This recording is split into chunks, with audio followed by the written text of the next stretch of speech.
الشیطان لکما عدو مبین۔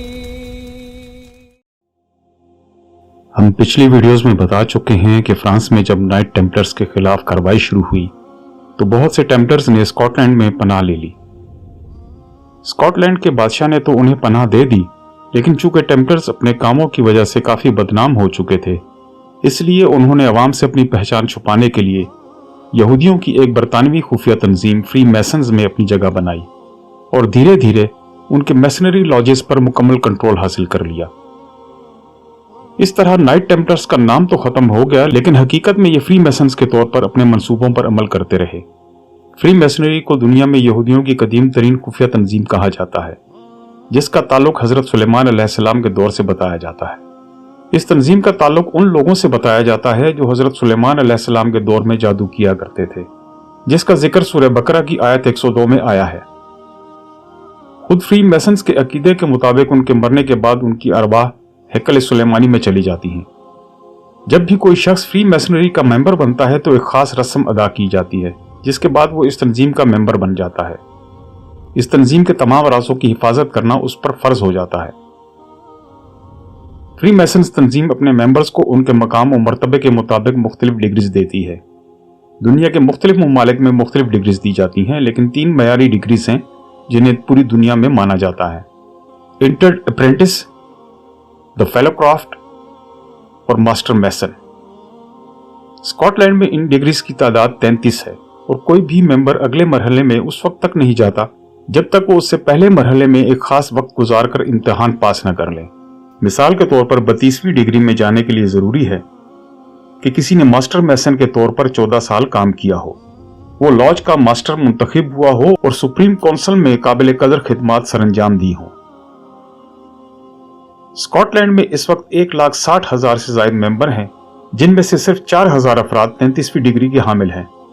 اسی طرح نیو یارک کے کلب کی 9 اور سویڈن کے کلب کی 10 ڈگریز ہوتی ہیں۔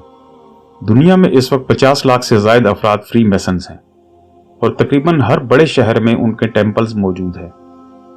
دنیا میں جب بھی کسی بڑی سازش کا ذکر ہوتا ہے تو اس میں کسی نہ کسی طور پر فری میسنز کا نام ضرور آتا ہے۔ حکومتوں کو بنانا ہو، حکومتوں کو گرانا ہو، دنیا کے بڑے بڑے طاقتور ممالک سے اپنی مرضی کے فیصلے کروانا ہو، دنیا کی معیشت کو کنٹرول کرنا، یہ سب کچھ انہی کے ساتھ منسوب کیا جاتا ہے۔ دنیا میں بہت بڑے بڑے سیاستدان، سائنسدان، کاروباری افراد فری میسن تنظیم کے ارکان ہیں۔ امریکہ کے زیادہ تر صدور ایسے ہیں جو فری میسن تھے، جن میں سے امریکہ کا پہلا صدر جارج واشنگٹن سر فہرست ہے۔ امریکہ میں جب بھی نو منتخب صدر حلف اٹھاتا ہے تو وہ اس بائبل پر حلف نہیں اٹھاتا جس کو عیسائی مانتے ہیں، بلکہ وہ فری میسنز کی بائبل پر حلف اٹھاتا ہے۔ جارج ڈبلیو بش نے بھی اسی بائبل پر حلف لیا۔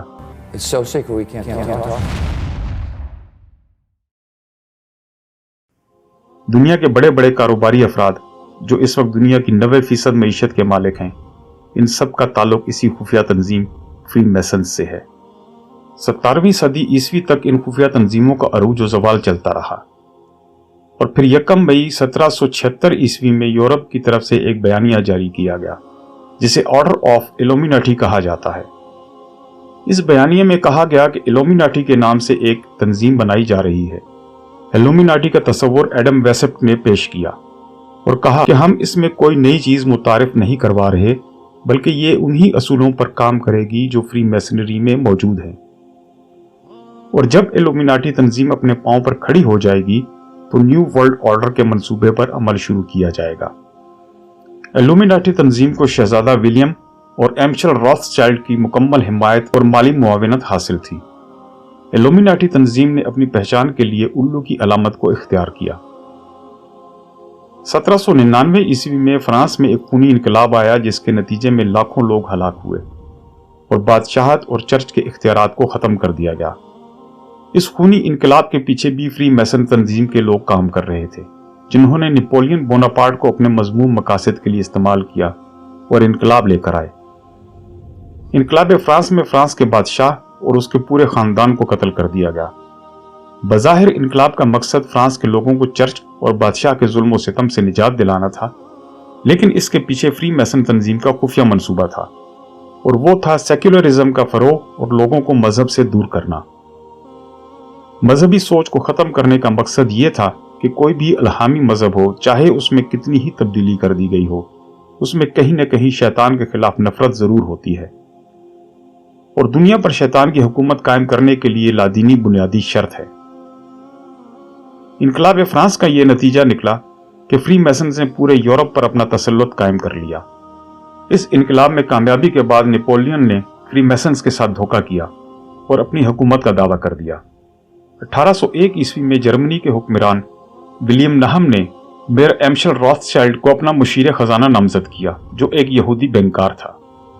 रॉथस्चाइल्ड ने अपना मनी ट्रांसफर का काम दुनिया के बड़े बड़े ममालिक में फैला रखा था, जिसकी वजह से वो इंतहाई असर व रसूख वाला इंसान था। फ्री मैसन्स ने चूंकि नेपोलियन से बदला लेना था, तो उन्होंने एक तीर से दो शिकार किए और नेपोलियन के खिलाफ लड़ने वाले ममालिक को बहुत बड़े बड़े कर्जे दिए। रॉथस्चाइल्ड ने सिर्फ डेनमार्क को जो कर्जा दिया वो 20 मिलियन फ्रैंक था। इसके अलावा दूसरे बहुत से ममालिक को भी बड़े बड़े कर्ज देकर फंसा लिया गया। इस जंग के खात्मे पर नेपोलियन को तो शिकस्त हुई, लेकिन दूसरी तरफ से बहुत से ममालिक रॉथस्चाइल्ड के मकरूज हो गए और उसकी हर बात मानने पर मजबूर हो गए। 1818 ईस्वी में रॉथस्चाइल्ड के चौथे बेटे नेथन रॉथस्चाइल्ड ने यूरोपीय ममालिक को मुआशी बहरान से निकालने के लिए 5 मिलियन पाउंड का कर्ज दिया। 1835 ईस्वी में जब स्पेन अपना कर्ज वापस न कर सका, तो मजबूरन उसे रॉथस्चाइल्ड के साथ एक मुआहिदा करना पड़ा, जिसके तहत स्पेन में मौजूद सोने की कानों के इख्तियारात रॉथस्चाइल्ड के पास चले गए। इस वक्त रॉथस्चाइल्ड खानदान का शुमार दुनिया के 5 अमीर तरीन खानदानों में होता है। इसी ताकत के जोम में नेथन रॉथस्चाइल्ड ने कहा था, मुझे इस बात की परवाह नहीं कि सल्तनत पर हुक्मरानी के लिए इंग्लिस्तान के तख्त पर कौन सी कठपुतली रखी जाती है। जो शख्स बरतानिया की मनी सप्लाई को कंट्रोल करता है, वो बरतानवी सल्तनत को कंट्रोल करता है और मैं बरतानवी मनी सप्लाई को कंट्रोल करता हूँ। दुनिया के बड़े ताकतवर ममालिक को कर्जों के बोझ तले दबाकर यहूदियों ने इतनी ज्यादा ताकत हासिल कर ली कि बरतानिया और फ्रांस जैसे ममालिक भी उनके सामने बेबस दिखाई दिए। इन्हीं हालात को देखकर अल्लामा इकबाल ने कहा था, फरंग की रगे जहां पंजाए यहूद में है। दुनिया में ताकत और इख्तियार हासिल करने के बाद यहूदी अपने असल मंसूबे पर अमल करने के लिए तैयार हो गए और 1828 ईस्वी में उन्होंने बरतानिया और फ्रांस के जरिए तुर्की पर दबाव डालना शुरू कर दिया कि सल्तनत उस्मानिया यहूदियों को फलस्तीन में आबाद होने की इजाजत दे दे। उस वक्त सल्तनत उस्मानिया भी अपनी अयाशियों और अकायद के बिगाड़ की वजह से इंतहाई कमजोर और मकरूज हो चुकी थी। यहूदियों ने सल्तनत उस्मानिया के फरमारवा सुल्तान अब्दुल हमीद दोयम को सारा कर्ज मुआफ करने और अरबों पाउंड के सोने का लालच दिया, लेकिन सुल्तान की गैरत ईमानी ने उसे कबूल न किया और उसने इनकार कर दिया। यहूदियों ने खिलाफत उस्मानिया की कमजोरी का फायदा उठाया और दीगर मुसलमान ममालिक को उनके खिलाफ भड़काना शुरू कर दिया और कौम परस्ती को खूब हवा दी और खिलाफत के खिलाफ बगावत शुरू हो गई। 1897 ईस्वी में यहूदियों ने ज़ायनिज़्म मूवमेंट के नाम से एक तहरीक का आगाज किया। वैसे तो ये तहरीक काफी अरसा से अपने मकासद हासिल करने के लिए सरगर्म थी, लेकिन पहले इसका बाकायदा ऐलान नहीं हुआ था। इस तहरीक के बानी थियोडर हर्जल की ज़ेरे सदारत स्विट्जरलैंड के शहर बासल में एक इजलास मुनक्किद किया गया, जिसमें 197 इंतहाई बाअसर यहूदियों ने शिरकत की और इस तहरीक के अगराज व मकासद तय किए गए। इस मीटिंग के बारे में थियोडर हर्जल ने अपनी जाती डायरी में लिखा, बासल में मैंने यहूदी रियासत बनते देखी है। अगर आज मैं ये बात सबके सामने कहूं तो दुनिया मुझ पर हंसेगी। अगर 5 साल नहीं तो 50 साल में सब ये जान जाएंगे। यहूदियों ने 1905 में उस वक्त की आलमी ताकतों को यकीन दिलाया कि मुसलमान खिलाफत उस्मानिया के खिलाफ हैं और उससे आज़ादी हासिल करना चाहते हैं, इसलिए खिलाफत उस्मानिया के खिलाफ मुसलमानों का साथ देने की जरूरत है। अब यहूदियों ने अपने मंसूबे को अमली जामा पहनाने के लिए एक नई साजिश शुरू कर दी, जिसके नतीजे में 1914 में पहली जंग अजीम शुरू हो गई। सल्तनत उस्मानिया के वजीर जंग इस्माइल अनवर पाशा और बहरिया के वजीर जमाल पाशा ने जंग में जर्मनी का साथ दिया। हालांकि तुर्की का इस जंग के साथ किसी किस्म का कोई ताल्लुक नहीं था। तुर्की की जंग में शमूलियत का यहूदियों ने भरपूर फायदा उठाया और अरबों को उनके खिलाफ बगावत पर राजी कर लिया। उस वक्त के मक्का और मदीना के गवर्नर शरीफ हुसैन को कर्नल लॉरेंस ने अपनी हिमायत की यकीन दहानी करवाई और दूसरी तरफ रियाज के सऊद खानदान को शरीफ हुसैन के खिलाफ उकसाया और उन्हें जंगी सामान भी फराहम किया।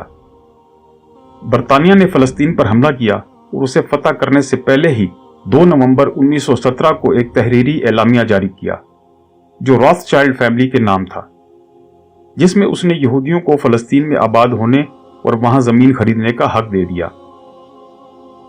रॉथस्चाइल्ड के नाम एलामिया जारी करने से वाज़ेह हो जाता है कि इस पूरी साजिश के पीछे किन ताकतों का हाथ था।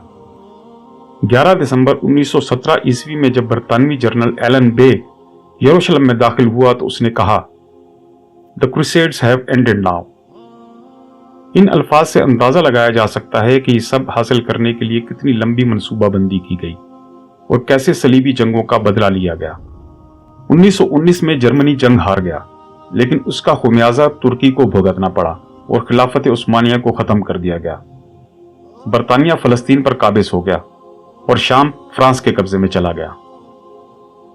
शरीफ खानदान को इराक में हिस्सा मिला और आले सऊद को अरब में, और तब से इसका नाम सऊदी अरब पड़ गया।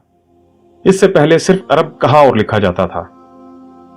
1920 में जब फ्रांसीसी जनरल हेनरी गोरांड एक फातेह बनकर दमिश्क में दाखिल हुआ तो सबसे पहले सलाहुद्दीन की कब्र पर गया और कब्र पर खड़े होकर कहा, उठो सलाहुद्दीन, हम वापस आ गए हैं। हेनरी गोरांड के इन अल्फाज से अंदाजा हो जाता है कि सदियां गुजरने के बावजूद ईसाई सलाहुद्दीन के हाथों अपनी इबरतनाक शिकस्त को नहीं भूले थे और इस शिकस्त का बदला लेने के लिए सदियों लंबी मनसूबाबंदी की गई। पहली जंग अजीम की तबाहकारियों की याद अभी जहनों से निकली भी न थी कि 1939 ईस्वी में दूसरी जंग अजीम का आगाज हो गया, जिसके जुल्म और बर्बरियत की दास्तानें आज भी इंसानियत को शर्मिंदा करने के लिए काफी हैं। दूसरी जंग अजीम में जहां करोड़ों लोगों की हलाकत हुई, वहीं हिटलर ने 60 लाख यहूदियों को भी बेदर्दी से कत्ल कर दिया। हिटलर के हाथों यहूदियों के कत्ले आम ने यहूदियों को बहुत कुछ सोचने पर मजबूर कर दिया और मुस्तकबिल में ऐसे किसी वाक़े से बचने के लिए उन्होंने एक नई साजिश तैयार करना शुरू कर दी।